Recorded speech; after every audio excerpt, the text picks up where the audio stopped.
Allah tidak pernah tinggalkan Anda. Mungkin ini ujian untuk membuat Anda lebih hebat lagi di masa depan.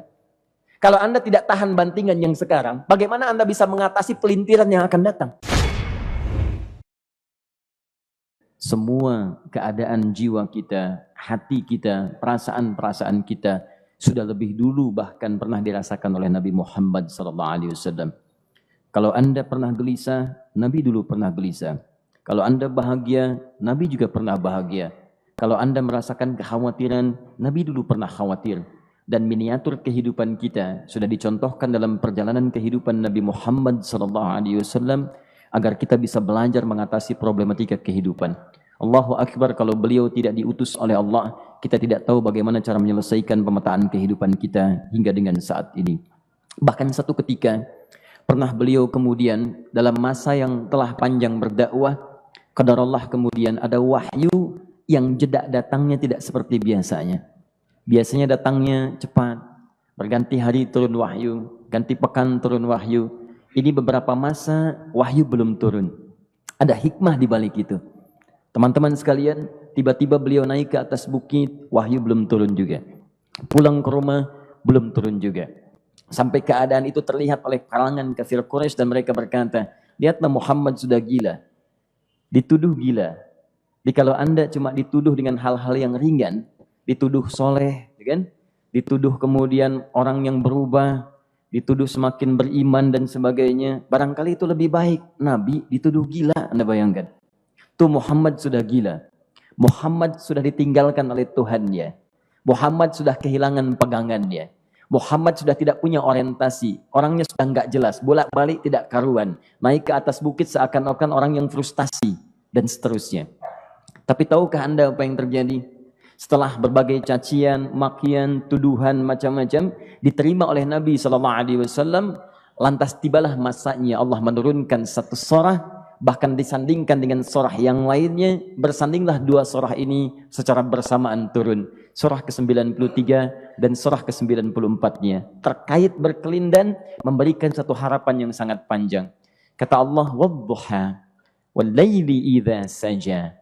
Ma wadda'aka rabbuka wa ma qala walal akhiratu khairul laka minal ula walasawfa yu'tika rabbuka fatarda alam yajidka yatiman fa'awa wa wajadaka dhallan fahada wa wajadaka 'ailan fa'aghna fa ammal yatima fala taqhar wa ammas sa'ila fala tanhar wa amma bi ni'mati rabbika fahaddits. Ya Muhammad, saya bersumpah dengan waktu duha. Kalau kita baca dengan ilmu balaghahnya, itu bukan sekedar sumpah mengilustrasikan waktu duha. Karena di ilmu balaghah itu nanti ada 3 turunan ilmu. Ada disebut ilmu ma'ani, ilmu mencari kata-kata sehingga ungkapannya sesuai untuk disampaikan. Mana kata-kata yang tepat untuk disampaikan dalam konteks yang ingin dibicarakan. Itu ma'ani namanya. Kemudian setelahnya ada ilmu bayan, bagaimana mengemas kosakata yang bagus ini sehingga bisa disampaikan dengan jelas, orang tidak bingung menerimanya, paham maksudnya. Kemudian setelah itu kadang-kadang jelas kalimatnya, tapi kedengarannya tidak indah. Woi, rapatkan, woi, apa belum paham juga? Rapatkan saf. Nah, memang jelas, tapi nggak ngenakin. Maka bagaimana caranya disampaikan dengan jelas, tapi hati kita terasa nyaman, memuji. Terasanya nyaman diserahkan kepada Allah, tapi ada kebahagiaan, disampaikan tidak terasa tergurui, diperintahkan serasanya diberikan jalan untuk mendapatkan kebaikan. Maka yang ketiga disebut dengan ilmu badi' namanya. Ilmu menghiasi kalimat yang disampaikan sehingga terasa dengan nikmat. Turunannya nanti ada majaz namanya. Mengambil sebuah kalimatnya untuk diposisikan pada kalimat yang nyaman disebut dengan kinayah turunannya. Maka teman-teman kata Allah, wadduha. Diterjemahkan demi waktu duha, bukan sekedar waktu duha, karena duha itu ada cahaya yang indah, dirasakannya enak. Antum keluar waktu duha kan enak tuh, berjemur, kata orang Sunda moyan gitu kan, datang, bahkan sampai dianalisis ada vitamin D-nya bisa terasakan, ya. Kemudian setelah itu ada kenikmatan, enak suasananya, seakan-akan dunia milik sendiri, yang lain numpang. Wah, nyaman keluar itu. Baik, jadi wadduha itu ingin bersumpah mengilustrasikan waktu kenyamanan yang pernah dilalui. Kalau dalam bahasa tafsir yang luasnya, saya bersumpah Muhammad, demi segala kenikmatan yang pernah engkau rasakan dalam hidupmu, seperti engkau merasakan cahaya duha itu. Engkau pernah senang, saya bersumpah dengan kesenanganmu. Engkau pernah tenang, saya bersumpah dengan ketenanganmu. Engkau pernah nyaman, saya bersumpah dengan kenyamanan yang pernah engkau rasakan. Wal-laili idza saja. Dan aku pun bersumpah demi gelapnya malam. Demikian terjemahannya. Bukan sekedar gelapnya malam. Saja itu sesuatu yang pekat. Ya, ini belakang kelihatan agak gelap nih. Untuk memberikan proyek. Kesini aja Pak, saya cuma ngasih contoh. Ini contoh. Saya bukan mengeluh, bukan. Ingin memberi contoh. Ya, contoh pada ilustrasi yang mau saya sampaikan. Nggak apa-apa, biarkan saja. Saya mau contoh kasih kata saja. Ya, ini belakang agak gelap untuk memproyeksikan cahaya ke sini. Tapi yang mau saya sampaikan, kalau gelapnya begitu pekat, semua cahaya ini nggak ada. Cahaya nggak ada nih. Sama sekali tidak kelihatan. Saya mau tanya pada Anda, beraktivitasnya mudah atau sulit? Mudah nggak menemukan sendal Anda di luar?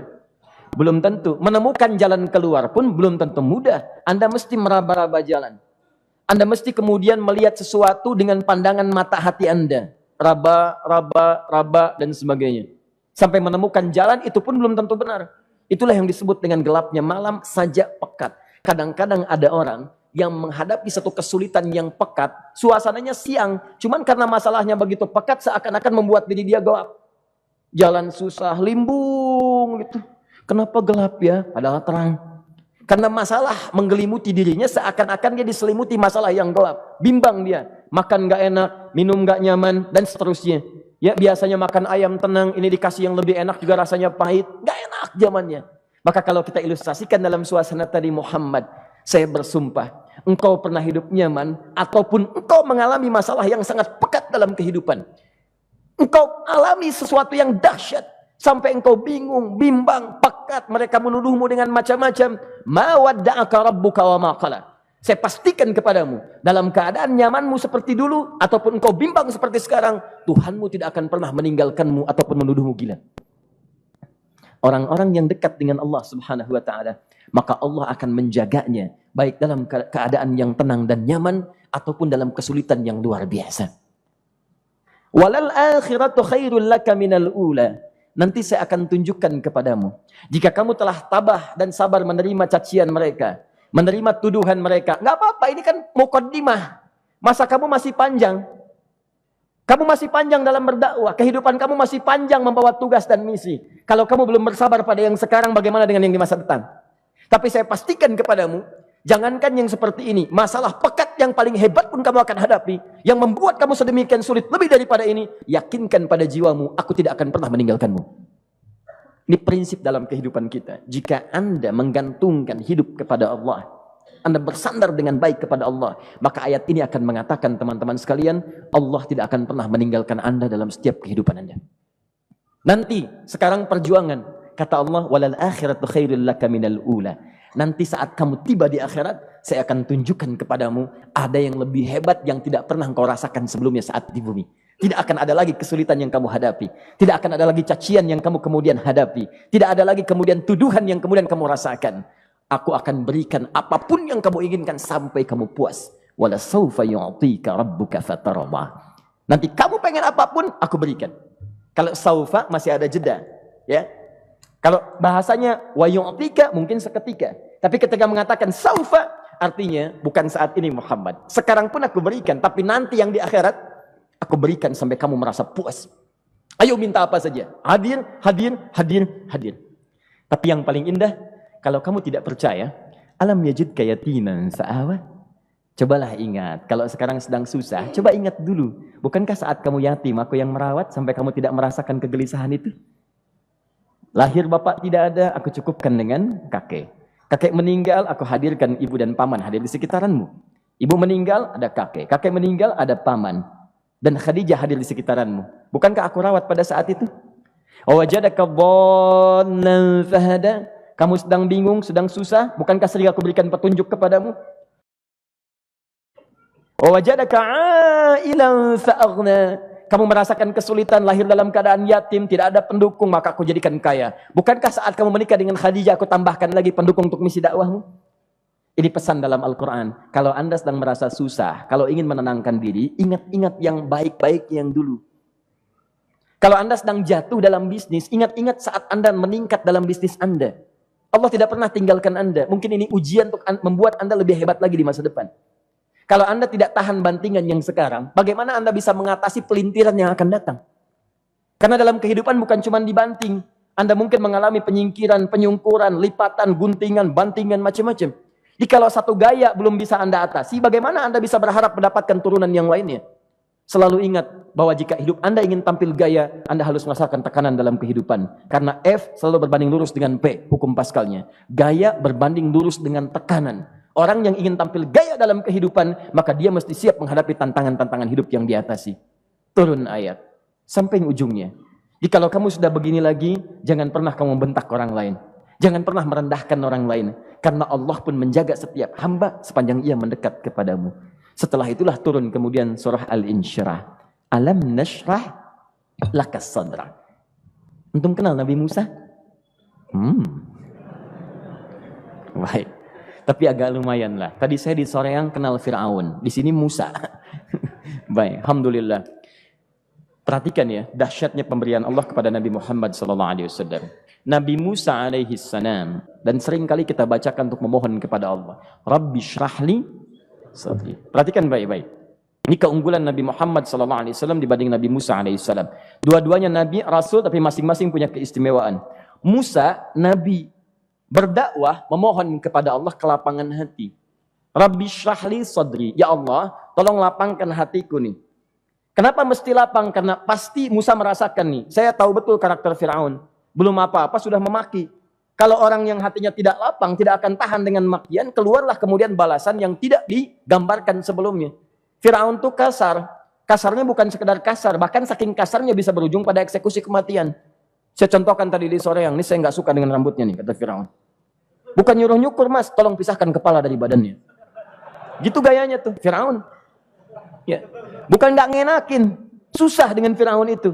Jadi kalau belum apa-apa datang Musa ke situ, hatinya tidak seluas samudra, hatinya tidak lapang, cuman seluas gelas, tidak akan sabar menerima cacian Fir'aun. Begitu datang dicaci, dasar anak gak tahu diri, gak tahu malu, sudah saya rawat begini. Ya Allah, saya bosan dengarnya, matiin aja sekarang. Musa Nabi berdoa dikabulkan. Cuman kalau Fir'aun kemudian ajalnya misal wafat pada saat itu, tidak akan jadi contoh kepada kita untuk kekinian. Bagaimana orang yang bebal untuk bertobat kepada Allah Subhanahu wa ta'ala. Bagaimana penyimpangan dalam kedudukan. Bagaimana dia kemudian akrab dengan pengusaha yang gelap. Di pengusaha gelap berpartner dengan penguasa zalim. Sudah ada dari dulu. Pengusahanya disebut dengan Qarun. Kemudian mohon maaf, ya, yang pemimpinnya disebut dengan Fir'aun. Tokoh intelektualnya disebut dengan Haman. Makanya cerita ini komplit di Quran. Sudah ada. Di setiap persoalan dalam kehidupan masyarakat disebabkan tiga hal yang berkolaborasi. Kalau bukan penguasa zalim, berpartner dengan pengusaha gelap, ditopang oleh intelektual yang sembrono. Itu persoalan. Jadi kalau ada sekarang intelektual menyalahgunakan kepintarannya, dia terlambat, sudah ada Haman dulu. Dan gak usah bersaing, dia bisa bikin piramida, Anda belum tentu bisa membuatnya. Kalah Anda, masih kalah hebat. Ya, jadi kalau dititipkan sesuatu, jangan disimpangkan. Yang ingin saya sampaikan, Musa mengatakan, Rabbi syrahli sadri. Nabi berangkat berdoa dikabulkan oleh Allah. Nabi Muhammad belum minta turun ayat. Alam nashrah laka sadrak. Yang ini minta, Rabbi syrahli sadri. Nabi Muhammad, alam nashrah laka sadrak. Muhammad, mulai dari peristiwa, sehingga engkau akan lebih sabar lagi menerima tantangan-tantangan dakwah. Mulai sejak itu, jangankan dimaki, dilempar batu di Taif. Dari Mekah, pergi ke Taif. Dengan Zaid kemudian. Sampai di Taif mendapatkan sesuatu yang tidak dibayangkan sebelumnya. Kalau cuma dihentikan saat mengajar, wajar. Ini dilempari batu. Anda bayangkan? Bisa kebayang nggak? Lempari batu tuh. Dilempar. Zaid jadi tameng, berdarah-darah, kemudian mundur. Mundur, beristirahat di bawah tepian pohon. Begitu beristirahat, datang malaikat penjaga dua gunung. Turun malaikat dengan kesal mengatakan, Ya Rasulullah, mud yadaika ilas sama. Ya Rasulullah, angkat tanganmu ke langit, minta kepada Allah, aku angkat dua bukit di Taif, aku himpit keduanya mereka. Aku himpit penduduk Taif dengan dua bukit itu. Apa jawab Nabi? Karena sudah mendapatkan kelapangan, ketenangan, belajar dari peristiwa-peristiwa tadi, indah jawabannya. Lah, katanya, tolong jangan lakukan. Innahum qaumun la ya'lamun. Mereka belum paham saja. Mereka belum mengerti. Tolong jangan lakukan. Aku bermohon kepada Allah. Boleh jadi nanti di masa depan akan ada hamba-hamba terbaik yang lahir dari bumi Taif ini. Kemudian beliau berkata, Rabbi, ina man takilluni. A ila qaribin yu'limuni am ila ba'idin yu'dhini fa ana radin ma lam taghdab ilayya. Ya Allah, kemana lagi engkau akan utus aku untuk berdakwah setelah peristiwa ini? Apakah tempatnya lebih dekat aku jangkau sekarang, tapi di situ aku akan disakiti lagi? Ataukah jaraknya masih jauh, tapi di tempat itu aku akan dizalimi lagi? Aku ridha ya Allah dengan itu semua, asalkan engkau tidak marah kepadaku. Asalkan engkau tidak marah kepadaku. La haula wala quwata illa billahil aliyil azim. Begitu kelapangan itu muncul, ridha dengan ketetapan dan siap, tabah, kuat, hadir dalam jiwanya. Tiba-tiba turun undangan, tunaikan Isra dan Mi'raj. Diangkat statusnya, naik mendekat kepada Allah Subhanahu wa taala. Dihilangkan bebannya, wa wada'na anka wizrak alladzi anqadha dhahrak. Itu hikmah, teman-teman. Barangkali kalau antum saat ini datang ke masjid ini untuk kajian, sedang bawa beban, ada kesulitan, penuh dengan macam-macam, barangkali dibacakan surat Ad-Duha tadi untuk memberikan harapan kepada Anda. Ini bukan PHP, karena ini bukan masalah urusan manusia. Ini adalah janji yang tidak akan pernah diingkari. Innallaha la yukhliful mi'ad. Kata Allah, Anda punya masalah, ingat suasana tenang pada masa lalu. Bukankah saya memberikan ketenangan kepadamu? Mendekat kepada saya, Anda bersabar, yakinkan bahwa ujian yang saya berikan saat ini sesungguhnya untuk membuat kamu lebih hebat di masa depan. Karena orang hebat tidak akan pernah sepi dari ujian untuk membuat dia lebih kuat menghadapi tantangan dalam kehidupan.